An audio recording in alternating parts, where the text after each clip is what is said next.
Olá, boa tarde. Sejam todos bem-vindos ao meu canal Conhecimento Jurídico no YouTube. E eu quero pedir desculpas a todos vocês pela demora na postagem dessa nova aula, porque eu estive gripada, é uma gripe alérgica.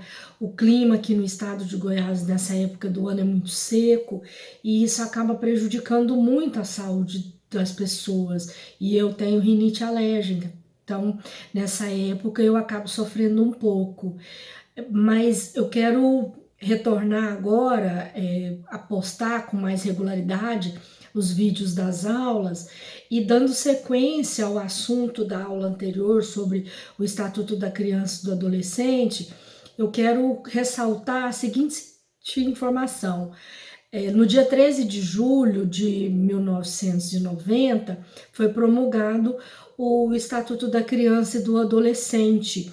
E no dia 13 de julho agora desse ano, de 2020, nós estamos comemorando os 30 anos do Estatuto.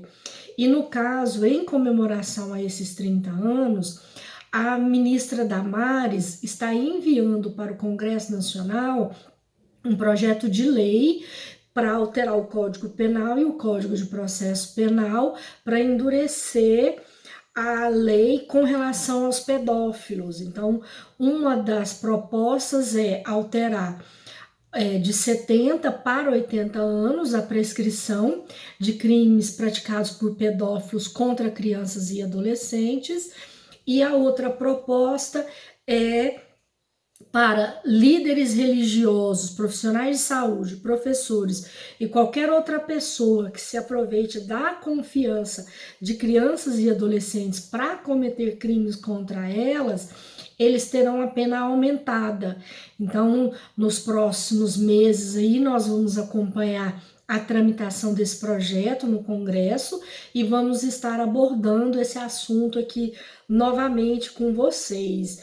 E eu acho que é uma excelente proposta, porque realmente precisa endurecer um pouco mais a lei para a gente evitar crimes praticados contra nossas crianças e nossos adolescentes. E retornando ao assunto da aula passada, hoje nós vamos abordar os princípios constitucionais previstos que estão inseridos no Estatuto da Criança e do Adolescente, que vão proteger aí nossas crianças, nossos adolescentes, as pessoas durante a sua vida adulta e até mesmo na sua fase de vida da maturidade, ou seja, aos idosos. Então, no decorrer das aulas que eu estarei postando, eu não vou abordar somente o Estatuto da Criança e do Adolescente, mas também o Estatuto do Idoso e o Estatuto da Pessoa com Deficiência. E nós vamos perceber que a Constituição Federal, através dos seus princípios, tem um papel fundamental aí na proteção dos direitos de todas essas pessoas que eu mencionei agora há pouco para vocês. No caso, a nossa Constituição Federal de 1988, ela é diferente das demais, porque ela realmente é uma Constituição que protege as pessoas, ou seja, ela traz em seu conteúdo reconhecendo que as pessoas são sujeitos de direitos, e isso não é diferente com relação à criança e ao adolescente.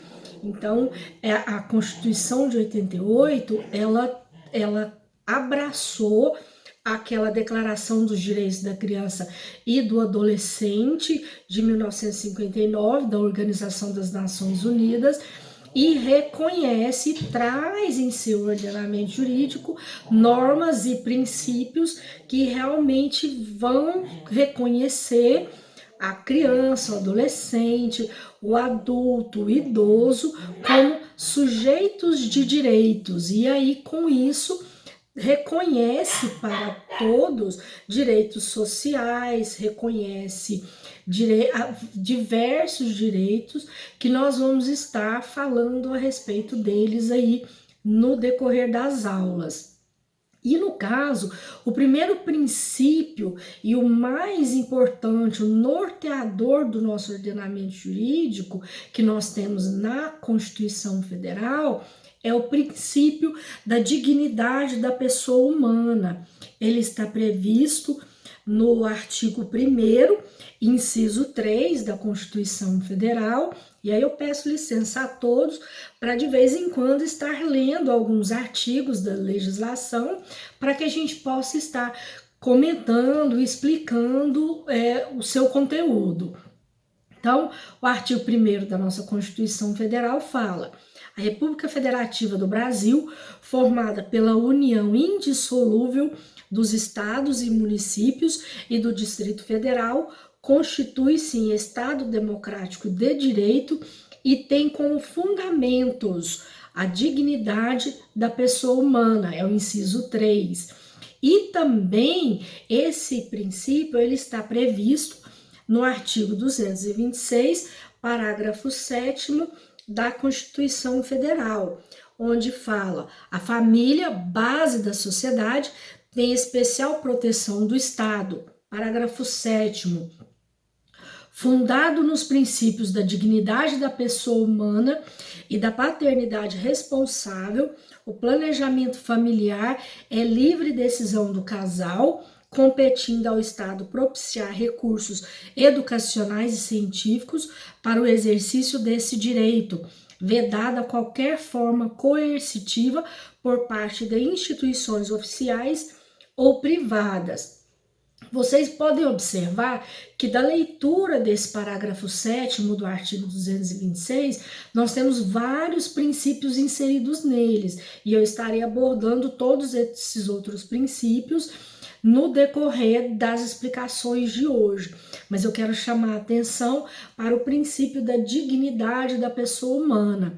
Então, eu falei agora há pouco, ele é o principal princípio constitucional que nós temos, ele é o norteador do nosso ordenamento jurídico, pois ele vai garantir à pessoa dignidade, e essa pessoa em diferentes etapas de sua vida. Enquanto criança, enquanto adolescente, na sua vida adulta e na maturidade, ou seja, na fase idosa da existência de uma pessoa. Então, aqui no caso, nós sempre temos que olhar para as pessoas no decorrer de toda a sua existência, e isso nós temos que garantir, não só nós enquanto sociedade, enquanto família, mas também ao Estado, garantir dignidade para que essa pessoa possa nascer, possa crescer, se desenvolver, explorar toda a sua potencialidade e amadurecer com dignidade. Então, é o principal princípio que nós temos aí, e ele é responsável por garantir direitos sociais, econômicos, culturais, direito à saúde, educação, trabalho, dentre vários outros direitos que são assegurados às pessoas. O outro princípio que nós temos é o princípio da tutela especial. Ele está previsto no artigo 226 caput da Constituição Federal, que eu li agora há pouco. A família, base da sociedade, tem especial proteção do Estado. Então, a família, ela precisa ser protegida nas suas diferentes formas. As famílias hoje já não existe mais aquele conceito que nós tínhamos de família patriarcal, aquele conceito patriarcal de família que nós tínhamos. Então hoje nós temos diferentes formas de família e ela é a base da sociedade. Então as nossas crianças têm direito de nascer e serem educadas, crescerem nos berços de suas famílias, independentemente da formação dessa família, de como ela seja formada. E ela tem especial proteção do Estado, pois cabe ao Estado proteger essas famílias, proteger essas pessoas, promovendo saúde, educação, segurança. Por isso que nós temos diversas políticas públicas voltadas para essas áreas, justamente para fortalecer as famílias e com isso proporcionar para que as nossas crianças e nossos adolescentes possam serem criadas, possam crescer no seio dessa família de maneira saudável, de maneira digna, para que na sua vida adulta ela possa explorar o seu potencial aí e ter a sua vida plena, né, e usufruir de todos os seus direitos. Aqui no caso, o próximo princípio é justamente sobre o pluralismo familiar democrático. Esse pluralismo familiar democrático, ele garante a liberdade de escolha, a liberdade como essa família irá ser formada.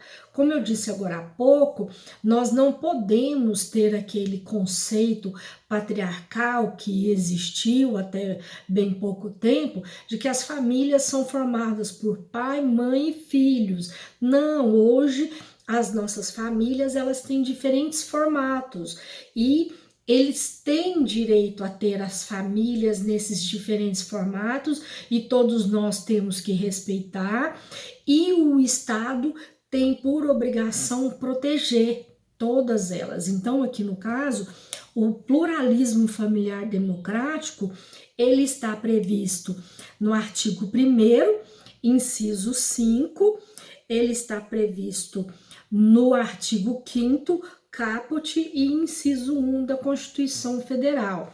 Então, vamos lá. O artigo 1º, eu já li, o inciso 5 traz o pluralismo político, ou seja, a liberdade de escolher como nós vamos formar a nossa família. E nós sabemos hoje que nós temos famílias formadas por homens e os filhos, só por mulheres e os filhos. Então, nós temos que respeitar. A pessoa, ela tem total liberdade de decidir como é que ela vai formar a sua família. E o Estado garante a liberdade dessa livre formação dessas famílias e garante também o respeito, garante também o reconhecimento dessas famílias a partir do momento que a própria legislação vem permitindo casamento entre pessoas do mesmo sexo, reconhecimento socioafetivos de pais, mãe ou pai que cria um filho que não é seu e assim por diante. Aqui no caso, o artigo 5º da Constituição Federal, ele traz, só um minutinho aqui que eu vou pegar aqui o artigo 5º para nós.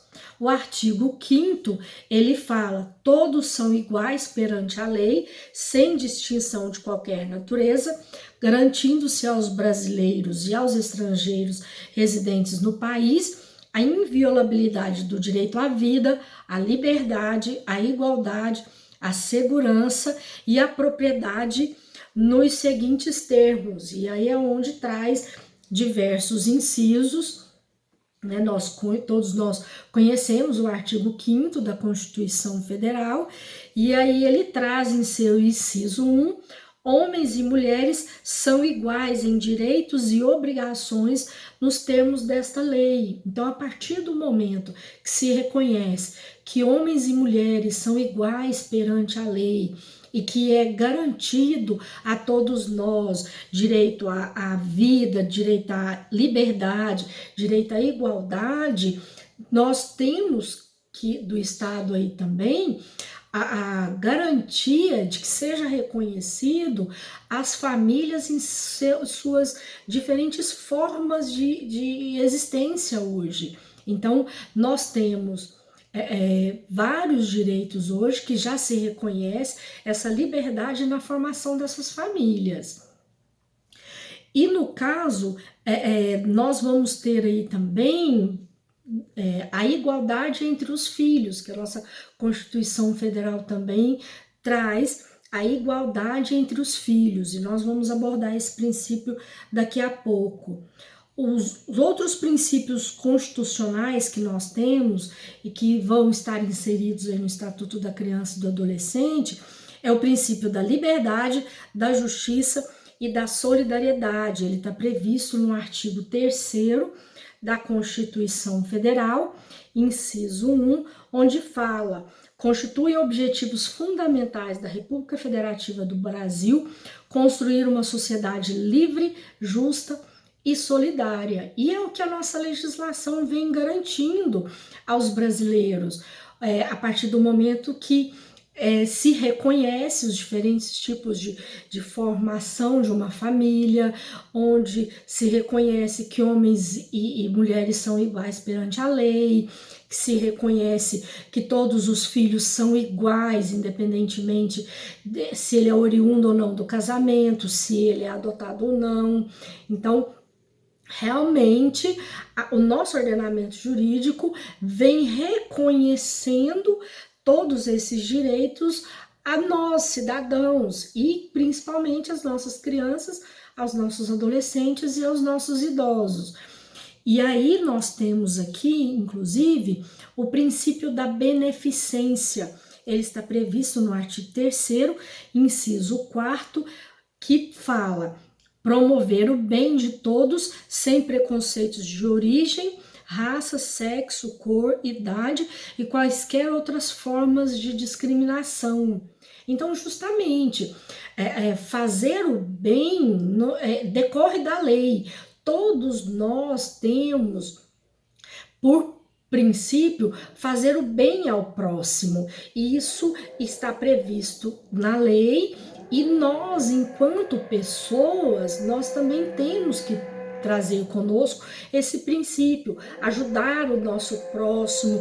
A partir do momento que você realiza uma ação solidária, que você ajuda uma pessoa que está próxima de você com alguma ação, ajudando aquela pessoa naquilo que ele precisa, nós vamos espalhando esse amor, nós vamos espalhando esse carinho e nós vamos fazendo com que a nossa sociedade se torne uma sociedade melhor. E aí é onde nós também não podemos agir com discriminação de origem, raça, sexo, cor ou idade. A partir do momento que você se propõe a fazer o bem, você tem que fazer o bem para aquelas pessoas que precisam, indistintamente de onde ela venha, a cor da sua pele, o sexo, a sua formação religiosa. Nós temos que ter em nosso âmago, em nosso coração, ajudar o próximo. E se cada um fizer a sua parte, nós vamos ter uma sociedade fortalecida, onde todas as pessoas vão estar ajudando as pessoas próximas que necessitam e com isso fortalecendo a nossa sociedade, fortalecendo o nosso país. O próximo princípio que nós temos aqui é o princípio da paternidade responsável. Lembra quando eu li o parágrafo 7º do artigo 226 da Constituição, lá no início dessa aula hoje, que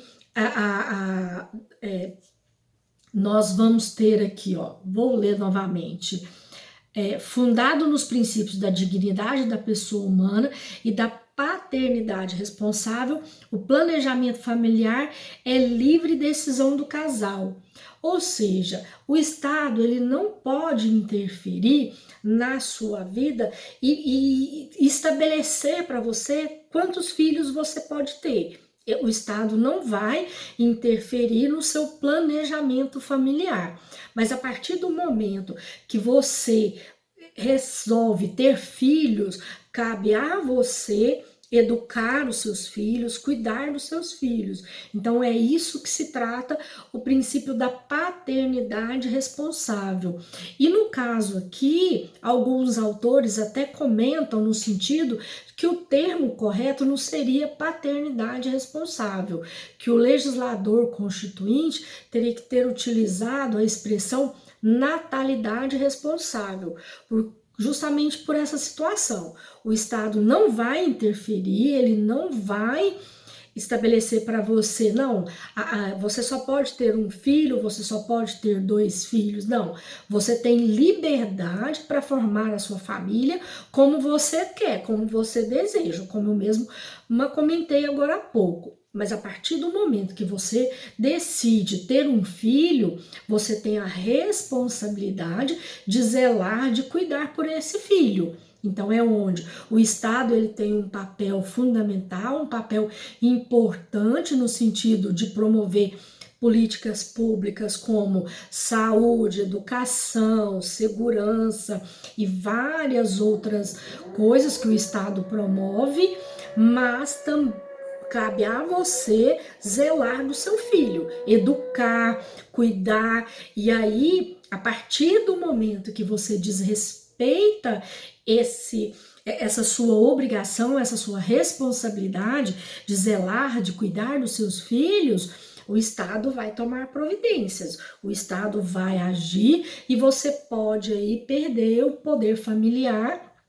perder o direito de continuar criando o seu filho e responder pelas suas atitudes, pelos seus atos. São partes do Estatuto da Criança e do Adolescente que nós vamos estar estudando nas próximas aulas. Então, a paternidade responsável, ela traz para a família, ela traz para você, enquanto pai ou mãe, responsabilidade. Você é responsável pelos seus filhos. O Estado tem o papel dele, mas você também tem a sua responsabilidade.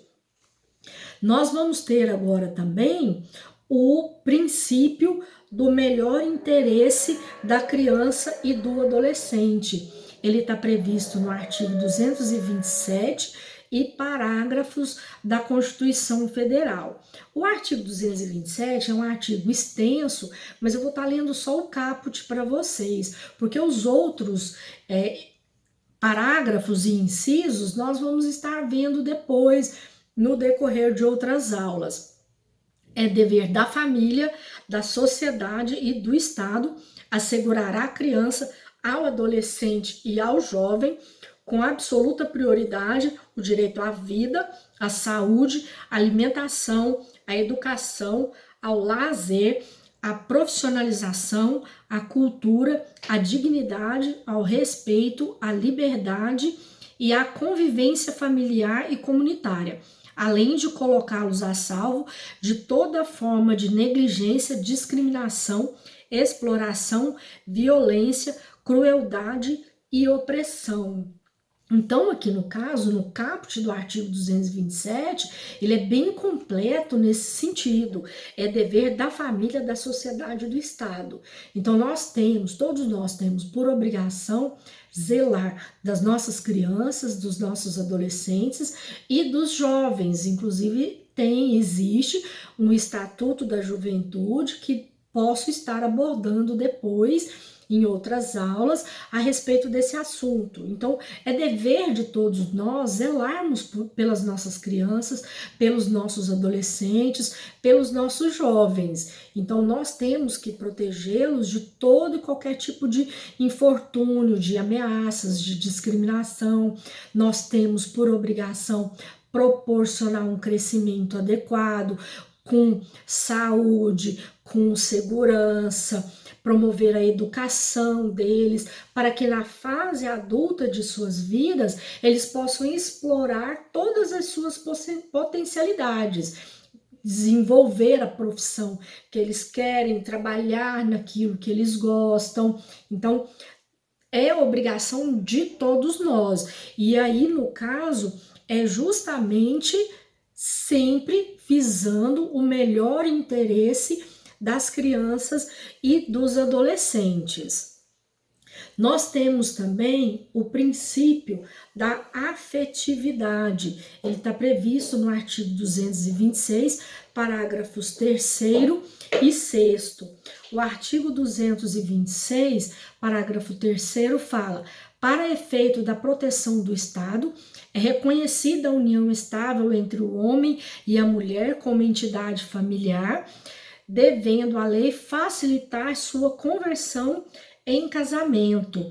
E o parágrafo 6º fala: o casamento civil pode ser dissolvido pelo divórcio. Aqui no caso, a partir do momento que o Estado está facilitando a dissolução de um casamento, ele traz aqui, e já existe há muitos anos, porque foi na emenda constitucional número 66 de 2010, facilitou muito a dissolução do casamento a partir do momento que se pode fazer no cartório quando não se tem filhos menores de idade. E com isso evitou muita situação aí de violência doméstica, a partir do momento que um homem e uma mulher, eles não têm mais condições de viver em harmonia dentro de um casamento. Então, isso ajudou muito. Mas a questão da afetividade, ele vem reconhecendo aqui a estabilidade das relações nessa família. Então, a partir do momento que o Estado facilita o reconhecimento das uniões estáveis e a facilidade na conversão delas em casamento, o Estado está proporcionando ali uma estabilidade na formação dessa família, o reconhecimento dos diferentes tipos de famílias que nós temos. Então, o Estado, ele facilita na hora de você formar a sua família, para que essa família tenha uma estabilidade, ela tenha uma tranquilidade, uma segurança, para que ela consiga transformar esse lar num lar onde as pessoas possam desempenhar os seus papéis da maneira mais afetiva possível, e fortalece essas famílias. Inclusive, o Estado, como eu comentei agora há pouco, está facilitando também o reconhecimento das relações socioafetivas de pessoas que criam um filho que não é seu, mas que o vínculo familiar, o amor existente no seio dessa família leva a pessoa a criar aquele filho como seu próprio filho. E a relação, esse amor que existe, ele está sendo reconhecido, o Estado está facilitando isso daí e está aproximando as pessoas. Então, com isso a gente fortalece os vínculos familiares e fortalece as nossas famílias e proporciona a criação das nossas crianças e dos nossos adolescentes no seio de uma família forte, no seio de uma família que tem por prioridade a amorosidade entre seus membros. Isso é muito importante para o desenvolvimento, para a formação do nosso adulto de amanhã. E aí, aqui, o próximo princípio que nós temos é o princípio do pluralismo das entidades familiares, como eu comentei agora há pouco com vocês. Ele está no caput do artigo 226, eu já expliquei agora há pouco e já li também esse artigo, não vou ler novamente, mas esse princípio do pluralismo das entidades familiares é justamente aquilo que eu falei para vocês. Deixa de existir aquela família patriarcal que nós tínhamos para termos aqui diferentes tipos de famílias que nós temos hoje. E o Estado reconhece essas famílias diferentes a partir do momento que ele reconhece que homens e mulheres são iguais perante a lei, que ele facilita o reconhecimento das uniões estáveis, que se permite o casamento de pessoas do mesmo sexo, que se permite a adoção de pessoas solteiras adotando uma criança. Então, isso daí, o Estado está fazendo a parte dele, ele está facilitando na formação dos diferentes tipos de famílias que nós temos. E aí é onde vem justamente o princípio da convivência familiar, que está no caput do artigo 227, que eu li também agora há pouco, né, que é dever da família, da sociedade, do Estado, assegurar a criança, adolescente e ao jovem, com absoluta prioridade, o direito à vida, saúde, lazer, educação e assim por diante. E a convivência familiar e comunitária. E além de colocá-los a salvo de toda forma de negligência, discriminação, exploração, violência, crueldade e opressão. Então, aqui, essa convivência familiar é justamente a gente ter ali famílias em seus diferentes tipos, formadas e que elas possam conviver com harmonia. E ao Estado cabe o quê? Promover políticas públicas para facilitar o acesso dessas famílias à moradia digna. Então, por isso é que o Estado, enquanto governo que eu falo, promove diferentes campanhas para poder promover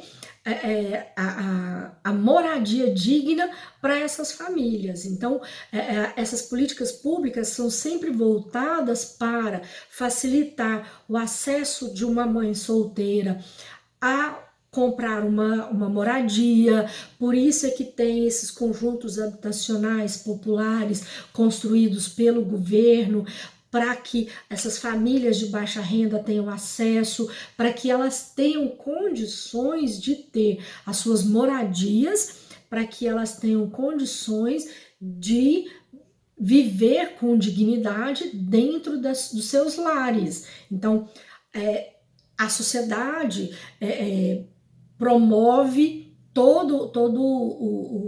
a proteção, o Estado promove também a proteção, e nós vamos tendo direito aí a ter uma convivência familiar digna, a ter as nossas moradias. Então, se você analisar a nossa legislação como um todo, tudo isso vem sendo proporcionado, vem sendo possível em razão da nossa legislação, em razão das políticas públicas que surgem da nossa legislação nesse sentido. E vamos tendo famílias em diferentes formatos, fortalecidas, vivendo com harmonia, vivendo com amorosidade em seus lares. E o último princípio que eu estarei abordando hoje, já para encerrar a aula de hoje, é o princípio da isonomia entre os filhos. Ele está previsto no artigo 227, parágrafo 6º da Constituição Federal, que eu vou estar lendo aqui para vocês.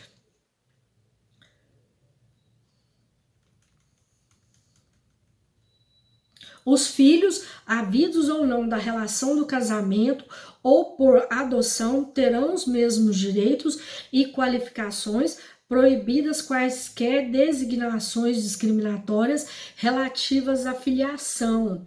E também está previsto no artigo 20 do